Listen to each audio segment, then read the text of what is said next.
le village de Morins, en Dordogne, la compagnie de théâtre du Roi de Cœur a fondé un festival d'été du même nom. Là, dans un champ, avec la nature pour seul décor, une quinzaine de comédiens engagés créent et répètent des spectacles durant plusieurs semaines.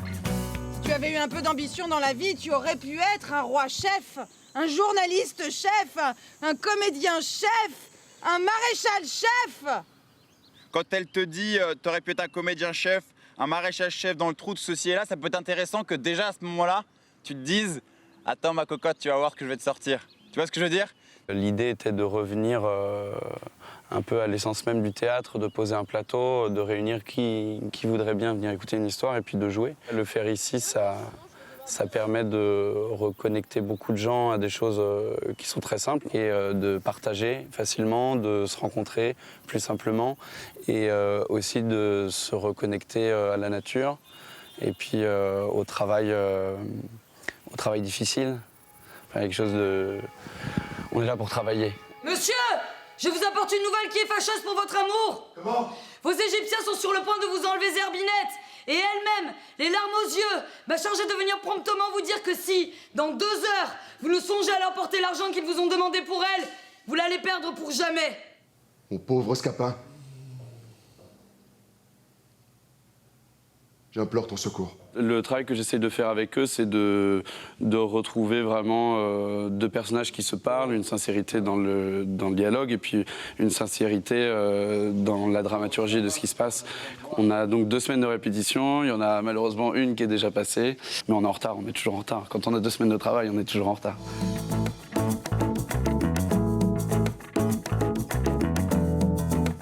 Là, ce que vous avez vu avec les comédiens, c'était les personnages des anges qu'on trouvera dans le spectacle Lilium de Ferenc Molnar, mis en scène par Maud. C'est un peu le tribunal du ciel et donc la metteuse en scène voulait absolument des anges. Et à partir de là, on a décidé de leur donner un look un petit peu baroudeur, mais en version complètement blanc, donc avec le petit Marcel qui va bien. Et on a choisi de blanchir les cheveux pour vraiment changer, donner un contraste entre les personnages qui sont du reste de la pièce, qui sont très humains, très bruts, et ces anges qui sont tout de suite un peu plus travaillés.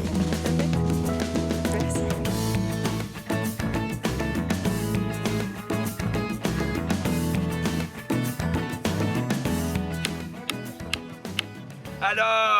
Alors à présent, prenons congé de toi.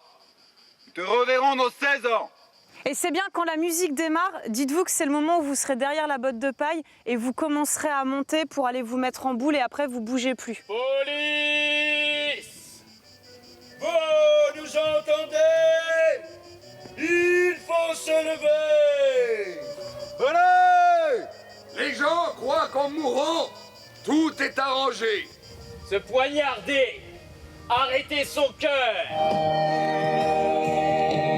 J'ai choisi de participer à l'aventure du Théâtre de Roi de Cœur. À la base, c'était une proposition d'amis, donc ça fait toujours envie les propositions d'amis.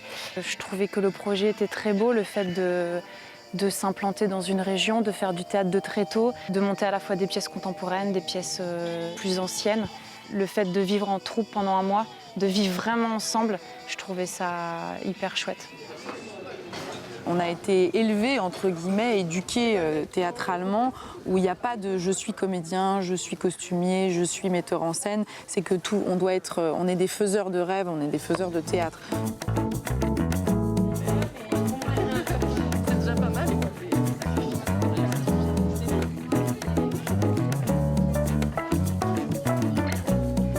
La contrainte du troc, je me souviens, la première année, on nous avait demandé de créer des spectacles unplugged, c'est-à-dire sans électricité.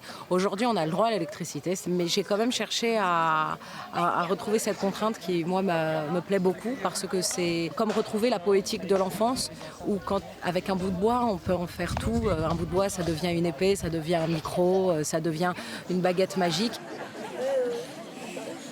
C'est la pleine lune! 40 loups se tiennent assis. Tout le clan est réuni, depuis les vétérans gris clair, qui peuvent à eux seuls chasser le daim, jusqu'aux jeunes loups noirs de 3 ans qui s'en croient capables. Les spectateurs ici voient les acteurs qui jouent dans plusieurs spectacles, donc s'attachent à la famille, ils s'attachent aussi à ce qu'on fait et ils commencent à nous faire confiance. Donc on s'est dit ce serait bien aussi de leur montrer aussi ce qu'on aime, ce qu'on a aimé dans l'année.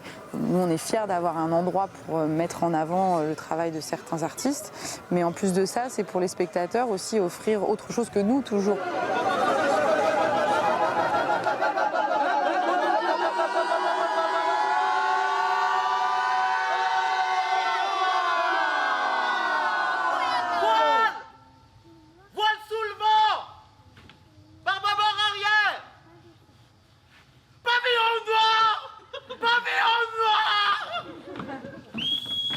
Pavillon noir, les gars, sur le pont! On s'active!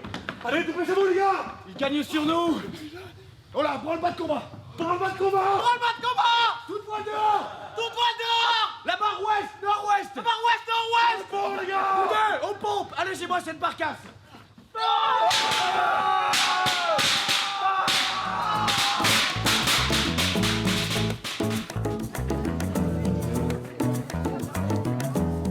Au début de cette aventure, on ne savait vraiment pas où on allait et petit à petit, c'est en faisant en fait qu'on s'est rendu compte à quel endroit on était utile et nécessaire. Et c'est aussi moi en allant travailler pour d'autres institutions, pour d'autres choses que je me suis rendu compte que j'étais utile ici et nulle part ailleurs. C'est d'abord le lieu que je trouve le plus beau sur Terre. L'endroit dans lequel j'éprouve certainement le plus de sensations, que ce soit de la charge émotionnelle, que ça aille du bonheur au stress, aux angoisses et puis à la fatigue aussi. C'est un endroit où je me sens profondément utile et je pense qu'à partir du moment où on trouve un endroit où on se sent utile et nécessaire, c'est déjà beaucoup de choses. J'ai payé mon tour, je suis montée sur le cerf. J'ai pas dit un mot, j'ai juste parlé à ma copine. Qu'est-ce que vous lui voulez? Elle a rien fait, c'est Lilium qui est venu tout seul. Je m'en fous! Je vais pas me coller la police sur le dos et me faire retirer la licence! Salope! Salope toi-même! Il te regarde dans les yeux? C'est toi à côté. Je soutiens pas son regard. Il aime pas ça de pas travailler, c'est pour ça qu'il m'a tapé dessus. Des apéros, de la bonne musique, c'est ça qu'il faut! La belle vie, quoi! Fastoche! Ah! Je te donnerai même la bague de mon pauvre mari, paix à son âme. Qu'est-ce que tu veux encore? Moi, je vais avoir un bébé. Et comment tu disais déjà qu'on pourrait peut-être trouver de l'argent? Ouais. Combien? Quelques sacs, je suis un malin, tu peux me suivre sans souci. Quelle heure est-il, s'il vous plaît? Oh!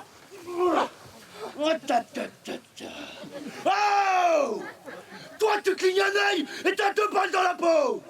Il est 6h25! Qu'est-ce qu'il a fait? Je suis poignardé! Ouais, mais pas à moitié! Quand ta fille aura 16 ans, tu redescendras sur Terre pour une journée. Moi? Oui, toi! Comme dans les légendes que tu as pu lire, où les morts réapparaissent. Je croyais que c'était des bobards. La vérité, tu vas le voir. Ils sont tous passés au purgatoire, puis on les a renvoyés sur Terre pour les mettre à l'épreuve. C'est une sorte d'examen? Oui! Et on me dira quoi faire? Non! C'est formidable, à chaque fois ils nous emmènent dans un univers différent. C'est une chance d'avoir cette troupe, ce groupe, parce qu'en plus ils sont bons, ça bosse bien, c'est plus qu'important, ça redonne une vie à cette commune énorme, énorme.